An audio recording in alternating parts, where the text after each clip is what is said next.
Well, hello, everyone. Thank you very much for coming along.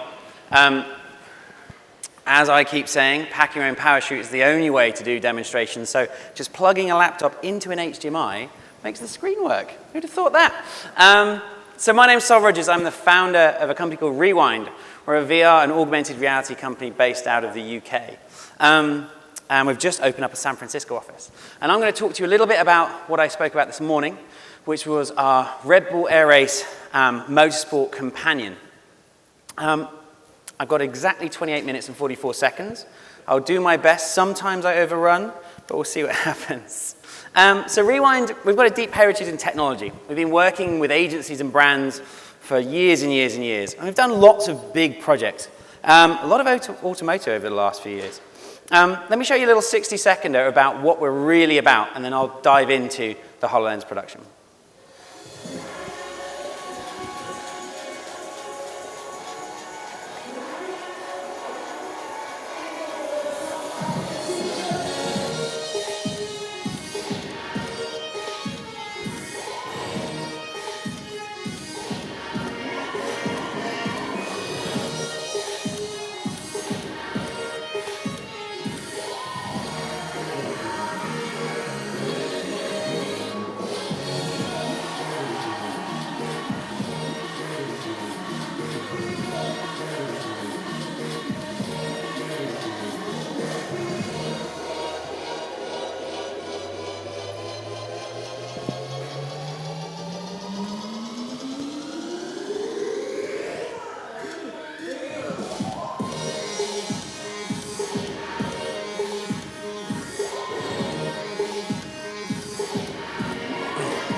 Quite a lot of cars, isn't there?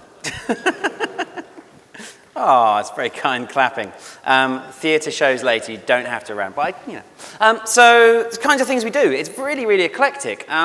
We're creative agencies which use technology, so we use the right tool for the job.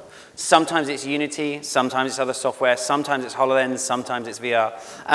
So recently we did a project with Punch Drunk and Samsung, allowing you to dive into this immersive world. We keep winning awards for this lovely piece, and it's going to be launched next month, hopefully. So it's called Home. It's a VR spacebook that lets you climb around on the International Space Station. Quite a beautiful piece. We helped launch the Fove headset, which is the first commercial VR headset with eye tracking technology in it. We pitched a lot of ideas, and the one they went for is my boyhood dream. So Neo, future Tokyo robot shooting lasers out of eyes sort of thing, and they went, yeah, sure, make it. So in Tokyo, we launched this amazing game. And if you haven't looked at eye tracking technology, it's going to be incredibly important for all of us moving forward. Eye tracking, let alone, allows you to do things like depth of field in VR, or foveated rendering, so speed up rendering by up to 6 times.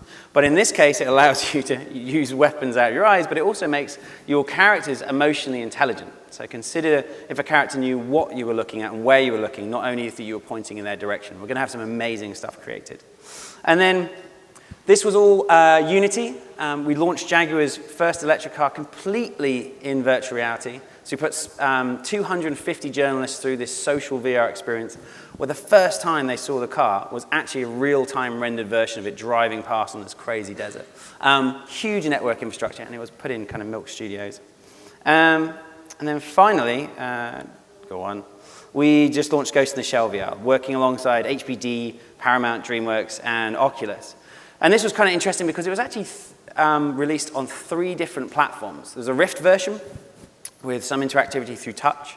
There's a Gear VR version, and then there's a Facebook 360 version. And so we wrote our own 360 stereo renderer to pull the kind of real-time assets back into versions that we could distribute on everything. And it was a huge amount of fun. 7 weeks to deliver was a pretty tight turnaround, but we're chuffed with what we created. So, on to the main event. We've been working with Red Bull for a long time, and they're such an amazing brand to work with. And as I said this morning, the main thing is they're really, really innovative and allow us to kind of push boundaries. I'm going to show you another little tiny video of what the air race is around, just because it's awesome, and then I'll dive into it.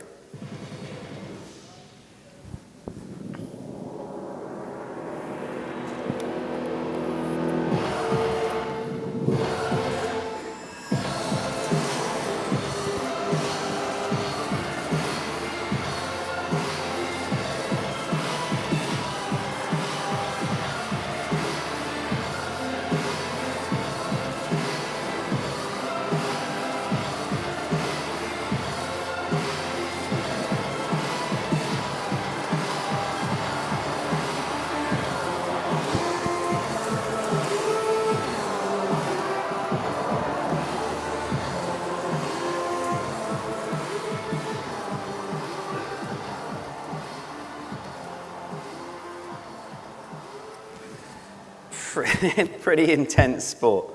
And the wonderful thing about the air race is it's a world championship. So there's 12 pilots racing there's 12. See, even I can ruin my own presentation. The 12 pilots race in this world championship, and they actually have a 3D race course to race with him. And these huge pylons they put out in anywhere in the world, from on water to on location. So we've had a good history with Red Bull. We created the first VR experience that allowed you to actually sit inside one of their cockpits and fly around at 200 miles an hour, 50 foot off the ground. And this was actually one of the first commercial projects done with Oculus. So way back when the DK1 came out, I got super excited about virtual reality, and I wanted to start making content. But as you guys know, the industry has been slow to get going. So we reached out to Oculus, tried to find out about how that kind of commercial waiver, are we allowed to do any work with this project? And they said yes. So we went to Red Bull, and they actually wanted us to make a 360 video of this thing. And I said, well, that's never going to let me feel presence. It's never going to let me feel what it's like to be in a plane. So we built a quick demo, and they were sold on it. The only problem is, as we know, locomotion in VR can be vomitous, and doing 200 miles an hour doing barrel rolls can definitely be vomitous. So we had a lot of R&D to get past motion sickness, and we absolutely nailed it. So one of the first things we did was trying to find out what it's like to be one of these pilots. They sent me out to Ravinia, and in fact, this is the first thing we built. You can see the DK1s poking out the helmets. Helmets for no reason at all, other than it was a great place to put a logo, and so all the Twitter pictures go well. And it was only supposed to be used 4 times. So I built this big stage with a big screen. It's big and heavy. They ended up using it every day for 3 months straight. The poor delivery guys hated us. I said, I'm so sorry. I didn't realize it would have so much traction. And so this is what we created. I'll just show you a tiny clip of it.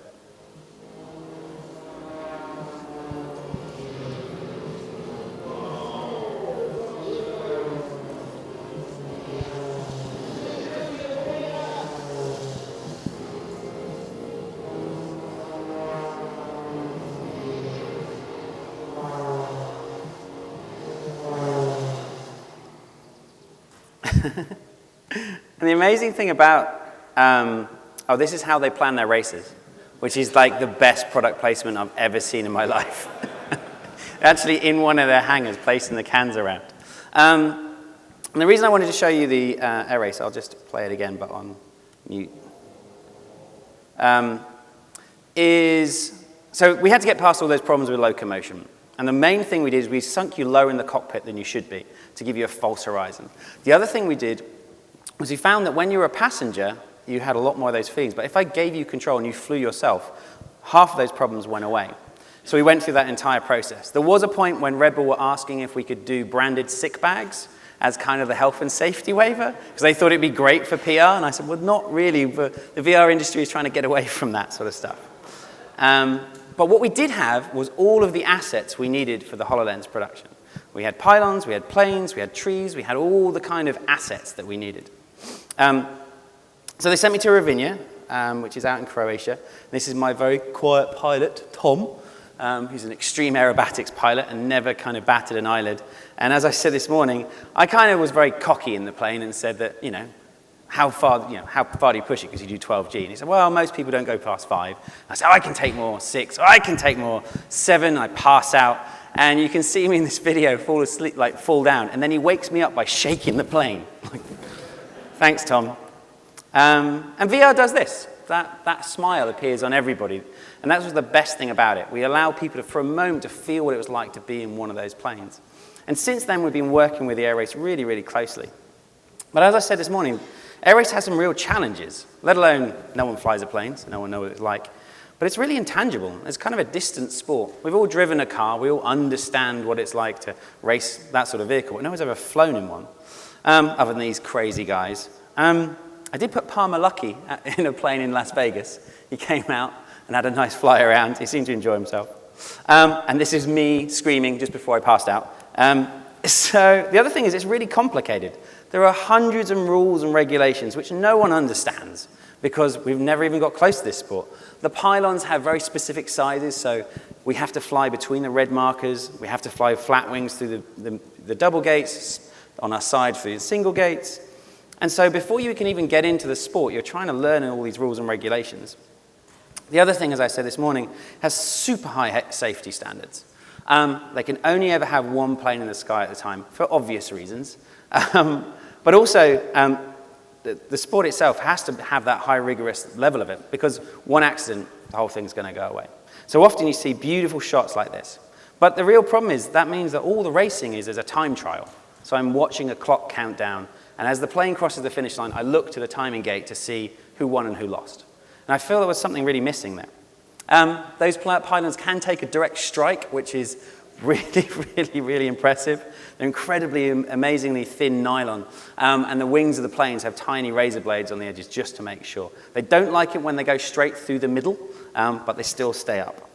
And they can put the gates back up in 90 seconds, which is pretty impressive. They're basically inflated. And this is how most of us watch it, in the crowd. And the sad thing is I spend most of my time watching a race and then watching the replay screen. And the thing is about the replay screen is that it has this amazing ghost overlay. They've got all this telemetry data being pulled from the planes for timing. And then for the TV crew, they've got 3 cameras that they can overlay in real time the ghost, so the last pilot or the best pilot of the race. And the other thing is that no one ever gets close to the planes. They get flown over there, and it'd be nice to kind of get up and close and personal with it. So the best viewing experience is this. This is one of the TV replays. That's the ghost from the previous person. Here's all the G-force data, and it's really super exciting. And I thought there's a fundamental problem here. If I'm on location, I don't get any of this good stuff. And I realized when I first saw the first HoloLens that I could actually do this. So as soon as I got my HoloLens, I went back to my Red Bull client and said, I finally got it. This is this thing. He looked at me very strangely. I said, let me show you a tiny low polygon dog, and you'll get it. And he goes, oh, I get that. And the first time you see a hologram in a space, no matter what it is, everyone stands still and doesn't move. And then you ask them to move, and the hologram stays exactly where it was, like locked onto the table, no matter where it is. And then you ask them to leave the room and come back, and the thing is still there. So the physical location, the lockness of a hologram, is something magical. For the first time, these things exist. I have Netflix in my front room on a 105-inch screen, which I don't own because HoloLens puts it there. I have all my emails in my kitchen on my wall, and I've got a Galaxy floating in my back bedroom because running the Galaxy app. But I remember them if they're really there. I can still see them in my head like it is my reality. And when I go back, they're not there. But if I turn my HoloLens on, everything's still there in the same places. And I think that's really, really powerful. So HoloLens. This is me testing it on a flight. I'm like, does it work on a plane?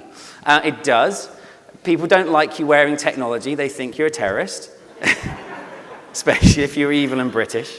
So I took it off pretty swiftly. And I managed to get the little Red Bull plane, and I put it outside the window, so it's flying with us. It was pretty cool. So we created Flight Deck. And this is to answer those core challenges, to see what we could create using HoloLens to answer those problems. Now, we all know this is Dev Kit 1. Like, HoloLens has some fundamentally challenges itself to get over. Field of view, weight, power, timing, whatever you want to get into. But really, it's the first device that we can use right now. You can buy one, and you can start making a holographic reality. And so I knew that we could create something pretty special here. So I'll show you the little 30 seconds I showed you this morning, and then I'll dive into a bit more detail.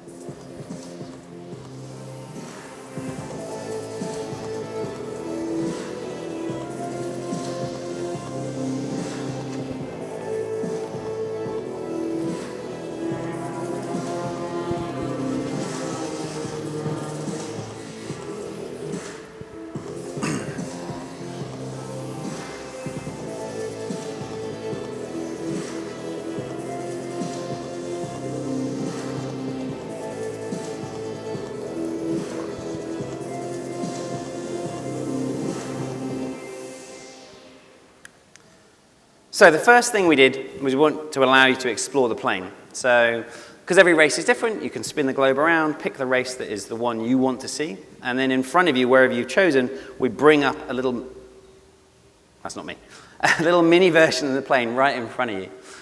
This is a slightly cut down version because it can take up to kind of 5 minutes to go through this stuff. The plane appears, there's some hot spots, you learn about the speed, the turn rate, the power of the plane, and then it kind of flies off. After we fly off, we then bring up a race in front of you. So we lay out the Abu Dhabi track in this case. And that to show you exactly how we move through it, how we fly, the importance of the gates, the rules and the regulations, how we work with a chicane. And then we show you exactly what happens if you strike one of these pylons, that the plane still stays in the sky, which is a very important thing. Then, as I said this morning, because you have world scale, we can land a full-size plane in your living room if you wish. As I said this morning, British houses are quite small, hard to fit a plane with 7-meter wingspan inside it, but American houses are much easier. And so we could land one right here, and you could walk around and explore the whole thing. Open the canopy, have a look inside. But the pièce de résistance is really when life races start kicking in. So we allow you to, during the race, the little plane on the table in front of you is actually driven by the telemetry data from the real plane. And then you choose the pilot that you want to see racing that. So your favorite pilot, or we could put the best time of the person before right up in front of you. What we've also done in this case, we've hooked into another little app that runs on a PC that allows you to bring up that additional kind of graphics packages. So we're sliding in the data as an overlay onto the TV that runs on a Mac or a PC or whatever you want it to be. And it really adds a certain something. We did this for 2 reasons. First of all, when you start running video inside HoloLens, it really kind of taxes the CPU. And we found that we were losing a serious amount of frame rate for our flying plane. And because the plane moves quickly, it just kind of lost something. And so we took the video off of the device, and by using the television and controlling it, we gave ourselves an extra 30 frames per second, which is pretty impressive. So when the app runs, when you first boot it up, you say, are you running companion app or are you running standalone? Standalone runs the video in the HoloLens, but you get about 30 FPS. If you run it companion-wise and it has a machine on the network, you then get about 60 out of it, which is really impressive. And then on location, it gets interesting. So this is actually touring with the Red Bull Air Race this year as part of their VIP area. And we've got a set of HoloLenses on location. And so people get to do all of the stuff, learn about the plane, explore it, land it, and then see a mini version of the air race running right in front of you. And when you look into the sky, I said this morning, we have that second plane flying with us. One of the key things we had to do, though, to get this working is we had to have some additional visor put onto the outside of the HoloLens. Not covering the sensors, but if you imagine how bright it is outside and you're having the HoloLens is an additive effect. It's one layer of light on more light. So once you hit white, there's nothing left. So we shade it back. And in fact, the HoloLens shade is really just knocking you back 2 stops. So to give your holograms a bit more opportunity to look awesome. Which is why when you show them, you turn all the lights off in your office, because then it looks really good. So how we built it? Just the same as we built anything else. And you guys, there is no secret sauce to this. We storyboarded and scripted the entire experience and thought about the user journey and user experience. We then did a lot of key art images that we could showcase to the client to say, this is what we're trying to get to. Learning about the plane, learning about the gates, 1-to-1 scale, and this is what the thing will look like. We absolutely know that doesn't look like a hologram, but when you guys know, when you're talking to clients, you've got to try and sell the dream. And once we got to that point, we could start showing them real holograms. Now, the amazing thing is we need 1 pylon, 1 plane, and a map, and that's about it to make the entire experience. When you're making virtual reality, you're making an entire world. Everything you can see has to be created and generated. That's a huge amount of work. But it was one of the amazing things when we started using HoloLens was that actually we're only making an object or a person or a character that's in the world. And it's a much faster development cycle than I was ever expecting because we're only concentrating on something that's living in your world instead of creating the entire universe. Now, you can create the entire universe in HoloLens. You can power it so you can be there. But one of the main core challenges with HoloLens is the field of view. So you get a little cropped off, it's about an A2 sheet at arm's length. And so when that crop goes over any of your objects, it kind of pulls you back into reminding you that that object doesn't exist. Some people find it incredibly jarring, they find it too much. For me, the amazing thing is that over time of using the HoloLens, I've really got comfortable with it. I don't mind the field of view. I would rather it wasn't there, but I'm absolutely okay with it. It's the same reason that if you shut your eyes, I still exist. Your brain has a persistent... This is going to not go well. It's not going to come back. Your brain fills in the gaps. There you go. We'll use that instead. Persistence of vision? Yeah, I'll take that. So our world still exists. The brain is filling in all the gaps and everything is still there. Same as if I turn away from you and I turn back, I expect to see you there. And so HoloLens does the same thing. I turn away, the little tiny low polygon dog's on the table, turn back, it's still there. And so when it crosses outside the boundaries, your brain kind of fills in the gaps. And you get used to it. It's kind of strange. Obviously, it'll get better over time. And this is what we're trying to aim for. So the target, the HoloLens, the ghost plane overlay. So we had all their brand pack, so that we knew that we could dial back, and Red Bull is very specific about their brands, you know that, so we had to be super, super accurate. And we had lots and lots of different elements that we could pull into Unity, use kind of spins and dials and gauges and anything we may need. We did a fair amount of crunching assets. So even though we were on a DK1, which is 3 years ago, the assets were still a little heavy to run on HoloLens. For us, it's about 70,000 polygons for the scene in total, which is not that many. And you're looking at trying to reduce the number of draw calls as much as possible and reduce the amount of rigged animation. Kind of feels a little bit, if you remember, like a PlayStation 1 development cycle. That was my old background, of kind of pulling out my old 256 Tetris skills. The devs keep telling me stop working on things. But it's a mobile computer on your head. In fact, it's two. There's one side, which is the HPU, which is actually doing all the clever tracking. So all the tracking is taken off to one side of the device, and all the CPU and GPUs on the other side of the device. You can kind of play them off, and you can ask one to kind of work a little harder, but really that allows it to always have super solid tracking, and whilst you can push the graphics as hard as you want. And really consider it's a whole PC on your head. No wires, no nothing, full Wi-Fi, connected to the internet, whatever you want it to be. And because it knows every space you take it to, every time you turn it on, it builds a geocache of the entire space, which can then be shared between other devices. So if you turn your HoloLens on and I turn mine on and we're sharing something, we see the same universe, which is pretty amazing. A lot of audio work. Has a beautiful binaural audio engine that you can plug into. So when the giant plane lands behind you, it feels like it's screeching and flying behind you. And it's easy to say, as we always know, same as in film, 50% of what you see is what you hear. In holographic, it's exactly the same thing. If an object or a character doesn't make a sound, we feel it should have. The TV link was a little complex for our little app, but it really allowed us to kind of hook into it. And that allowed us to run all the media on a second screen.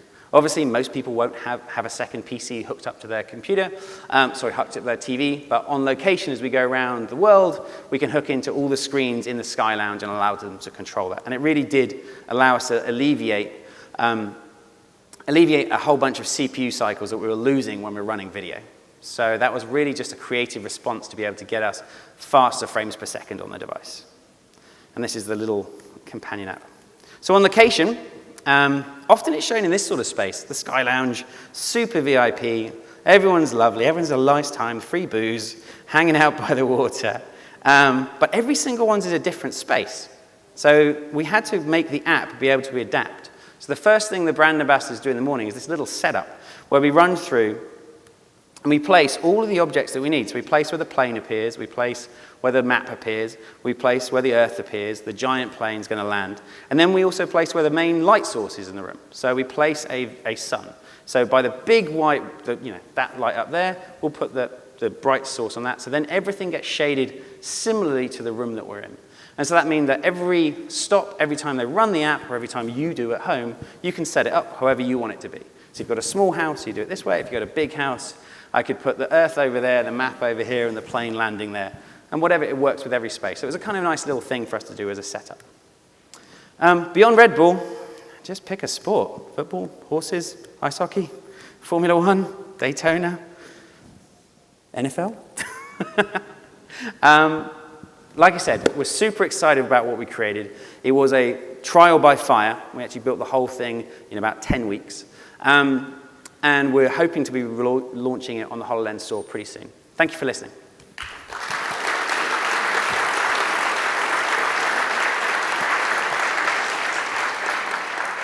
As I said this morning, we're hiring. And we're hiring for everything. Directors, creatives, developers, marketing, digital, graphic design, production assistants. We have so much inbound, it's hilarious. And I'm looking for the best talent to work on it.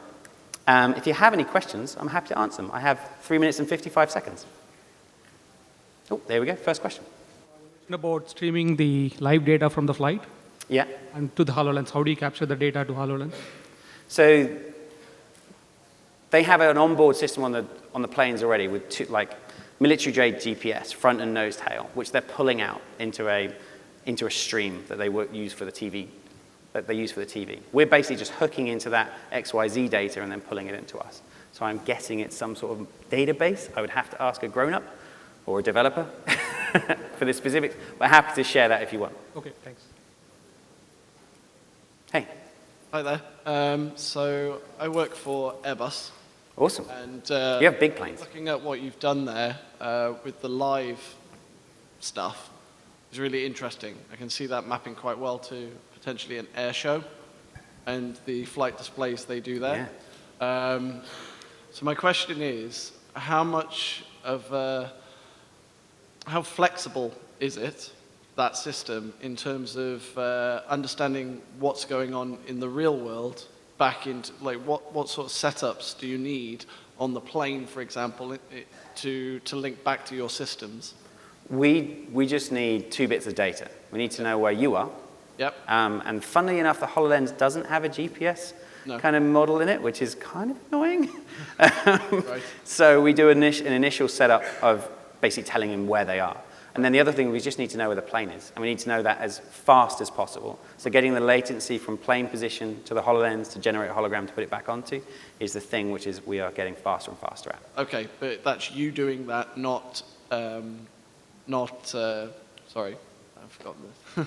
So Red Bull. It's the Red Bull guys doing that? No, Red Bull already have a system called UAV on the planes, which they're tracking them at all times. Okay. So we're just hooking into that XYZ data of where it is on geolocated. Okay, so if you can tell me where your planes are, I can put graphics up there. So that's where the issue comes in. I'm just, because obviously we have some commercial planes, but we also have military planes that show that, and putting additional hardware on there is sometimes a big issue because those things have to be tested no matter how small they are. But okay, that's interesting. Okay, thank you very much. My pleasure. It'd be interesting continuing this. Yeah, we can have a chat over there's another event after this, but after that, then we can have a chat over a beer. Okay, sounds good. Any other questions? Yeah. Great work, by the way. So thank you. Outstanding execution. I come more from a design and user experience background. Can you speak a little bit about, I mean, this is completely uncharted territory. How do you guys go about designing and make sure that that experience is really cohesive with, the real thing? What do you consider the real thing? Well, when you're looking at the planes, right? So you actually have the unique experience of being on board the plane. Yeah. How do you then translate that to an experience that is still consistent enough with the medium that you're using? Just research. Lots and lots of reference and lots of research. So if you were trying to recreate reality, which a lot of people are, even in VR, AR, MR, we're always trying to recreate something that already exists. I often say if it exists, then just go do it. Right. But in this case, so lots and lots of research and reference. And so in the VR sense, I did a lot of the testing because I was one of the only people that had been in one of the planes. And then we put pilots in it as well. Red Bull themselves, we went and we showed them various builds as we went through it and took it to them so that they could tell us how accurate we were. Were we aligned with what their brand looks like, what their planes look like? Is this accurate? Right, and then how do you translate that now to the actual UI? So I know that you guys had all the different, the visuals and all those pieces. Yeah. What was that process like? So there's the experience of being on the plane. Yeah. And there's the implementation of so the HUD interactive UI design elements. Yeah. It's an interesting one because we're so used to having things on a plane. So these things exist on a screen, and that's how 2D layout. But your world is now 3D. You can put them wherever you want. So a lot of it is actually just singular 2D assets placed in place near where we want it to be. So a hotspot's on the wing, something's near the engine. And we do a lot of planes facing camera. So wherever you are, the little UI element turns to you, make sure you can see it. And one of the things we took about for user experience is the air tapping thing, some people just don't get, especially their first time through. So we allow it, you can air tap it, you can gaze at it and it will select, or you can just talk to it and it will hear your voice. So we've made it as easy as possible. So when people can't click, don't just look at it all, then select your way through. And we've taken it a step through. So there's a lot of work to be done on how graphic user interfaces work in holographic technology. We think we did well with this, but there's definitely lots to learn. Well, that's actually why I bring it up, because we've done our own sort of attempts at HoloLens from VR, And I find that that's usually, like, there's no standardization or any of that stuff. So I feel like you guys did an excellent job of executing, so. Love to share our learnings and see what we can do together. The one thing I would say, a sound effect goes a mile. A little click just adds so much user interaction to that sort of stuff. Thank you. I'm out of time. Thank you very much for listening. See you at the bar.